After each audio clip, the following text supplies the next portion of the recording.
What if I told you the phone in your pocket is being killed by a data center you'll never see? Not by Apple, not by Samsung, by artificial intelligence quietly eating the memory chips your phone was supposed to be built from.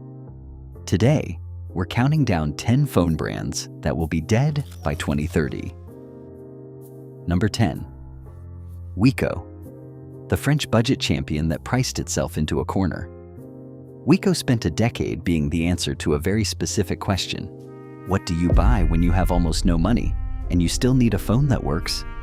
Through the 2010s, it was genuinely everywhere in France, Spain, Italy, and across West Africa. At its peak, it was the second best-selling phone brand in France. Second, ahead of every name you'd assume was untouchable. Think about that for a second.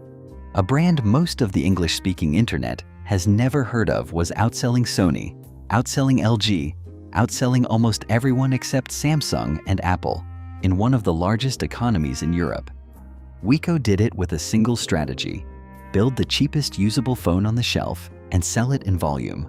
It worked because memory was cheap and margins, while thin, were survivable. The numbers have caught up. Memory now accounts for more than 30% of the manufacturing cost of some phones. Research from CCS. Insight shows budget devices absorbing memory price increases north of 50%. When your entire business model is built on being €3 cheaper than the next phone on the shelf, a 50% cost increase on your single largest component isn't a bad quarter. It's the end of the equation. Here's the part that still holds true today. Wiko phones were never bad. They were honest, plastic, plain, functional, and priced exactly at what they were worth. Wiko got crushed by a shortage it had no leverage to negotiate.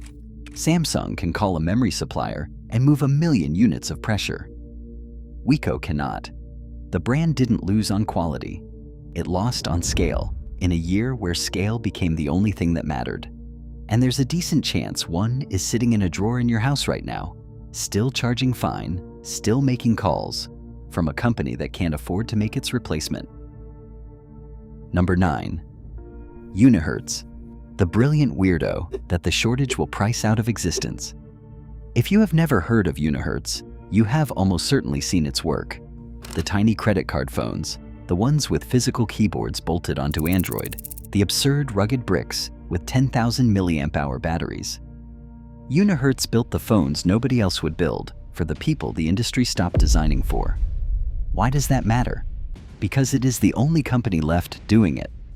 When BlackBerry died, the physical keyboard died with it everywhere except one small Chinese manufacturer with a Kickstarter page. Unihertz has always survived on a knife edge. Micro production runs, no carrier deals, no marketing budget, no retail shelf space. Every unit sold direct, every launch essentially crowdfunded, every product line dependent on buying components in quantities so small that suppliers barely notice the order. The numbers have caught up, and they have caught up hardest here. In a memory shortage, chip suppliers allocate to volume first. Apple gets served, Samsung gets served. A company ordering components in the tens of thousands goes to the back of a very long line and pays spot prices when it finally gets there. The IDC's own language is blunt about the divide between larger suppliers with component access and smaller brands exposed to entry-level pricing. Here is what still works today. If you want a phone with a real keyboard or one that fits in a coin pocket, Unihertz remains the only door in the building. That is genuine value. It is also a market of maybe a few 100,000 people worldwide. Unihertz got squeezed by an industry that stopped having room for experiments. Weird phones are a luxury of cheap components, and components stopped being cheap. If you own one, hold on to it. It is probably in the drawer next to the Wiko, and nobody is building its replacement. Number 8. Sharp, the Japanese pioneer. Nobody outside Japan can buy. Sharp put a camera on a phone before almost anyone.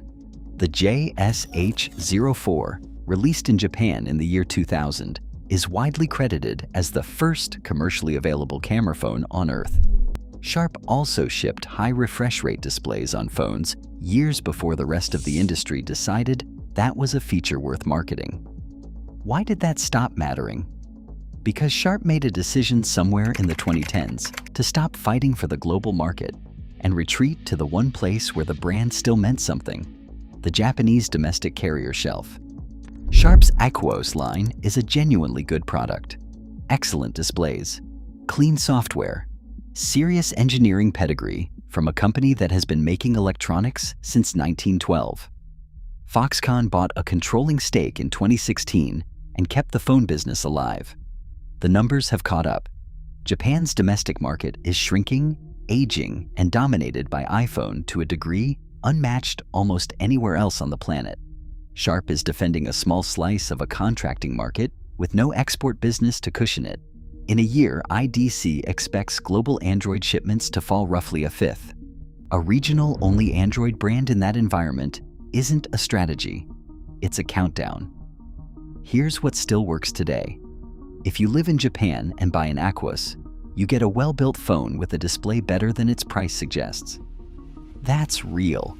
Sharp got forgotten by everyone else because it chose to be forgotten.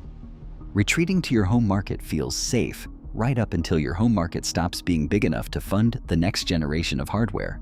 And if you've ever traveled through Japan and picked up a cheap handset, that Pioneer is probably in your drawer too. First camera phone in the world, quietly running out of road. Number 7. TCL and Alcatel. The brand you've owned without ever choosing it. Here's the thing about TCL. You have probably used one of its phones. You almost certainly did not decide to. TCL owns Alcatel, licenses the BlackBerry name, and for years supplied the free-on-contract handset that carriers hand you when you walk in and say you don't care what you get. Why did that matter so much? Because that position, the default, the giveaway, the phone at the bottom of the carrier catalog used to be one of the highest volume businesses in the entire industry. Millions of units a year, moved without a single dollar of consumer marketing. TCL also built a real display business. It manufactures panels. It sells televisions in enormous volume. The phone division was always the smallest child in a much larger family. The numbers have caught up, and they've caught up precisely where TCL lives. IDC says the sub-$100 segment, which shipped over 170 million devices in 2025, is becoming economically unviable as memory and NAND costs settle at their new level. That is not a warning about TCL's margins. That is a statement that TCL's entire product category stops making financial sense. Here's what still works today. If you need an unlocked phone for a parent who only makes calls, Alcatel still sells one, and it still works. TCL's phone business got hollowed out by a shortage that made cheap phones impossible to build cheaply. A company with a healthy television division and a struggling handset division doesn't fight that battle forever. It quietly reallocates. That free carrier phone is in a drawer in your house right now. It may be the last one you're ever offered. Number 6. ZTE and Nubia. The brand that got legislated out of its best market. ZTE is enormous. That's the part people forget. It's a major telecommunications infrastructure company. It builds network equipment at national scale, and its Nubia sub-brand has produced some genuinely impressive gaming phones with cooling fans built into the chassis. Why did that stop translating into sales? Because ZTE lost access to the single most profitable phone market on Earth, and it didn't lose it on merit. United States regulators designated ZTE equipment a national security concern. Carriers pulled its handsets, and a brand that once had real American shelf presence through prepaid channels became functionally unbuyable in North America. And North America is exactly where the money is, IDC notes.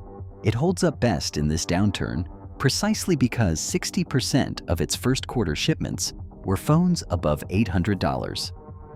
The numbers have caught up. ZTE is now concentrated in emerging markets and the low end, which is where the entire collapse is happening. IDC forecasts the Middle East and Africa falling 23% and Central and Eastern Europe 19%. That's ZTE's territory, contracting faster than anywhere else on the map. Here's what still works today. A Nubia gaming phone remains a spec sheet bargain if you can get one and you don't mind the software. ZTE's consumer business got strangled by geopolitics first and economics second. Locked out of the premium market and stranded in the collapsing one, it's running a business with no path to the customers who still have money. If you bought a prepaid phone in the United States before 2018, there's a real chance the ZTE logo is sitting in your drawer from a brand that can no longer legally sell you its successor. Number 5. Nothing. The most stylish company in the danger zone. This is the one that will upset people, so let's be precise about it. Nothing is not badly run. Carl Pei co-led OnePlus. The industrial design is the most distinctive in the industry. The transparent backs and glyph lighting genuinely made phones interesting again at a moment when every handset had converged into the same black rectangle. Why does that make this worse rather than better? Because none of it protects you from a component shortage. Design does not buy DRAM. Nothing is a young company competing without the scale, the supply contracts, or the vertical integration that carried Samsung and Apple through this. It has spun its value-focused CMF line off into a separate entity. And the Phone 3's design proved divisive with the exact enthusiast audience the brand was built on. The numbers have caught up, and industry analysts have been explicit. The wildly fluctuating memory prices caused by the AI boom hit smaller brands hardest, and that puts Nothing squarely in the danger zone. The one thing genuinely working in its favor is strong investor backing, and relief isn't expected until roughly 2028 when new memory capacity comes online. Nothing has to survive 2 years of the worst input costs in smartphone history on someone else's money. Here's what still works today. A Nothing phone is one of the few devices that will make a stranger ask what you're holding. That has value. What could kill Nothing isn't a bad product. It's timing. A small brand scaling into the most expensive component market in the industry's history. Right now, it isn't in your drawer. It's in your hand, or in a shop window you walked past this week. That's what makes this one different. Number 4. Transsion, the biggest name on this list that you've never heard of. Transsion owns Techno, Infinix, and Itel. If you live in North America or Western Europe, those names mean nothing to you. If you live in Nigeria, Kenya, Ethiopia, Bangladesh, or Pakistan, they may well be the phone in your hand and the phone in your neighbor's hand. Transsion has spent years as the dominant handset brand across the African continent, shipping in volumes that rival the companies you actually recognize. Why did it win? By solving problems the giants ignored. Camera software tuned properly for darker skin tones, multi-SIM support for people juggling network coverage, batteries built for unreliable electricity, real engineering for real conditions, sold at prices that made sense in those markets. The numbers have caught up, and they are brutal. Transsion sells heavily in the under $150 segment, and it faces a projected shipment drop of nearly a third in a single year. Not a slowdown. Almost 1 in 3 phones it expected to sell, gone. And the sub-$100 tier, where it made its name, collapsed by well over half year on year in the first quarter. Here's what still works today. Transsion phones remain the best value in the markets they serve. That has not changed. What may kill Transsion isn't a competitor. It's that the price point it built an empire on is being erased. When the world's cheapest phones stop being buildable, the company that only builds the world's cheapest phones runs out of business model. For most of you watching, Transsion has never been in your drawer. For hundreds of millions of people, it's the only phone they've ever owned, and it's the one most at risk on this entire list. Number 3, HTC, the company that built the first Android phone and then vanished. In 2008, HTC built the T-Mobile G1, the first commercially available Android phone in the world. Not a partner on it, the manufacturer of it. HTC also built the original Google Nexus 1, and the HTC One M7, with its aluminum unibody and front-facing speakers, is still cited as one of the best-built Android phones ever made. Think about the scale of that fall for a moment. The company that physically manufactured the first Android device on Earth now releases handsets that generate essentially no coverage at all. HTC's pedigree is not in question. It was, for a stretch, the most important Android manufacturer alive. It sold a chunk of its engineering talent to Google in 2017 for over $1 billion and pivoted the remaining business toward virtual reality with the Vive. The numbers have caught up. HTC's phone releases now draw almost no attention. Availability is limited, launches are infrequent, and brand visibility among consumers has effectively evaporated. The consumer analysis is direct. Without renewed investment or a real comeback, HTC's remaining smartphone operations could quietly disappear over the next few years. Here's what still works today. An old HTC One is still one of the nicest feeling phones ever put in a human hand. HTC got forgotten because it sold its best engineers, chased a headset market that never arrived at the scale it needed, and left the phone division running on fumes. It didn't get beaten. It got abandoned by its own parent company. And that first Android phone, or the M7 that followed it, is very likely still in a drawer in your house. The founding hardware of the operating system on the phone you're watching this on. Number 2. Sony. The brand the smart money says has already left. Sony Xperia occupies a strange position. Sony makes the camera sensors inside a staggering share of the phone industry, including at various points inside iPhones.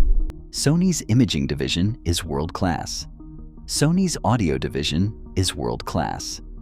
And Sony's phone division sells almost nothing. Why is that so odd? Because every ingredient of a dominant phone company sits inside the same building. The sensors, the display expertise, the audio engineering, the brand recognition. And it has never assembled into market share. Xperia kept the headphone jack when everyone else removed it. It kept microSD expansion. It kept manual camera controls that professional photographers genuinely wanted. It built the phone for the enthusiast who reads spec sheets, a real audience, and a small one. The numbers have caught up. Sony's phone business continues to operate at a scale that makes profitability structurally difficult, with pressure mounting to exit or shrink the mobile segment despite its loyal niche. Industry watchers have put it more bluntly than that. Though nothing official has been said, the smart money is that Sony has effectively exited smartphones already and simply hasn't announced it. Here's what still works today. If you want manual camera control and a headphone jack on a modern Android phone, Xperia is close to the last option standing. Sony's phone division got forgotten inside its own company, a rounding error next to PlayStation, sensors, and film. Nobody killed it. It was allowed to fade. That Xperia is in your drawer with its headphone jack intact, from a division that may already be gone in everything but the press release. Number 1. Nokia. And this one isn't a prediction. Nokia was the largest phone manufacturer on the planet. Not a competitor for the title, the holder of it, for over a decade. At its peak, Nokia sold more phones than anyone in history had ever sold. The Nokia 3310 is one of the best-selling consumer electronics products ever made by anyone, of anything. Think about what that actually means. There was a period where Nokia wasn't a phone brand. Nokia was what the word phone meant. The name survived the Microsoft disaster. In 2016, HMD Global licensed it and brought it back. Clean Android, honest budget pricing, genuine repairability, phones that did exactly what they said. The numbers have caught up, and this time it's finished. HMD's licensing agreement for the Nokia name expired in March of 2026. HMD has confirmed Nokia-branded smartphones are ending, with the name continuing only on feature phones, and it's pushing its own HMD brand instead. No new partner has taken the smartphone license. Nokia itself has shown no appetite to return. Here's the honest part, because you deserve precision. HMD, the company, is fine, profitable for 10 straight quarters, and the world leader in feature phones. Nokia, the smartphone brand, is what died. Nokia got killed twice. Once by Microsoft, once by a contract quietly running out of time while everyone was arguing about camera bumps. And your old Nokia is in a drawer in your house right now. It probably still turns on. It has outlived the brand on its own faceplate. If you made it all the way to the end of this video, you've just learned something the phone industry would rather you didn't connect. These 10 brands aren't dying because they made bad phones. They're dying because artificial intelligence ate the memory supply, the bottom fell out of the market, and only the companies big enough to bully a supplier survived it.